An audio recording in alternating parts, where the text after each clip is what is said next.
Ang oras ay hatid sa inyo ng ACS Manufacturing Corporation. ISO Certified World-Class Quality. ACS! Hello, beautiful people! Ako po ang inyong tita Winnie Cordero. Matanong po ninyo, bakit panatag ang loob ko sa MX3?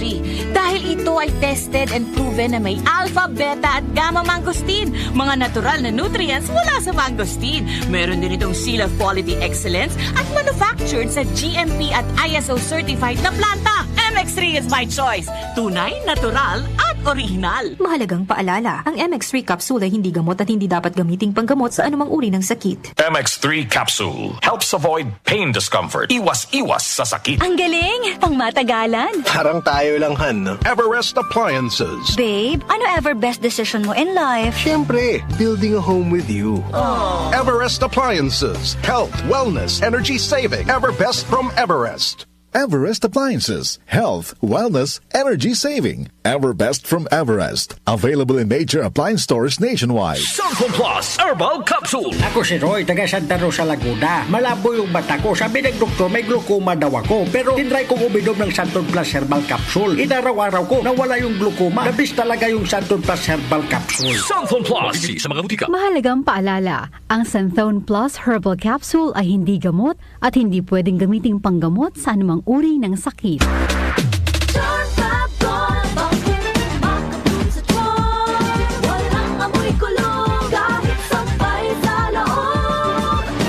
Charm Fabric Conditioner with Bloom Fresh Technology. May antibacterial na at ka-bloom sa bango ang damit.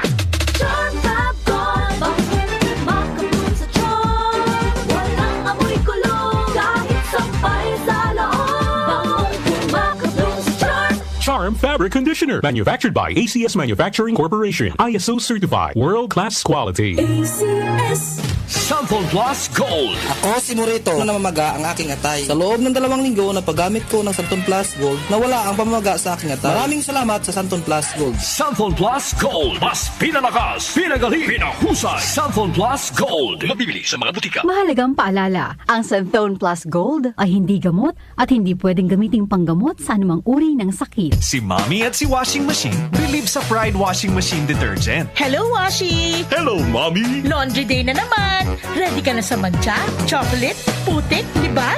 Kaya yan ang Pride Washing Machine Detergent. May triple stain-away formula. Tanggal ang makapit, madikit, at malupit na dumit mancha. Easy ang labada. Mula noon hanggang ngayon. All you need is pride. All you need is pride. Pride Detergent, manufactured by ACS Manufacturing Corporation. ISO certified, world-class quality. ACS. Hi, I'm Dulce, your Asia's Power Singing Diva. From my Dulce Amor days to where I am now mentoring aspiring singers, I feel proud bringing honor to our country. At my age, I make sure I live fit and healthy with proper diet, exercise, and MX3 every day. MX3 is one of my instruments to complete the powerful rhythm and harmony of my musicality. Mahalagang paalala, ang MX3 capsule ay hindi gamot at hindi dapat gamiting panggamot sa anumang uri ng sakit. MX3. Dito ako believe. Sa panahon ngayon, kau ba'y sigurado? Kau ba'y protektado? Ang pamilya ay i-shield mo. Laban sa bakterya, i-shield mo. Laban ng matibay, i-shield mo. Shield Bath Soap. Patay ang 99.9% of bacteria and virus tested. Believe ang mga eksperto sa Philippine Nurses Association. Sa sakit protektado, i-shield mo. Pamilya protektado, i-shield mo. Shield Bath Soap, manufactured by ACS Manufacturing Corporation. ISO certified, world-class quality. ACS. Araw-araw may balita.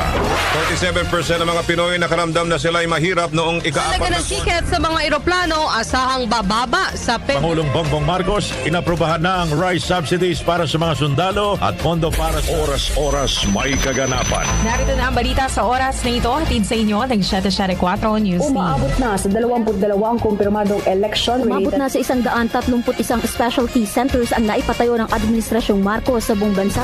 Updated kayo sa mga nangyayari sa bansa. Hatid ng DWWW 774 News and Public Affairs.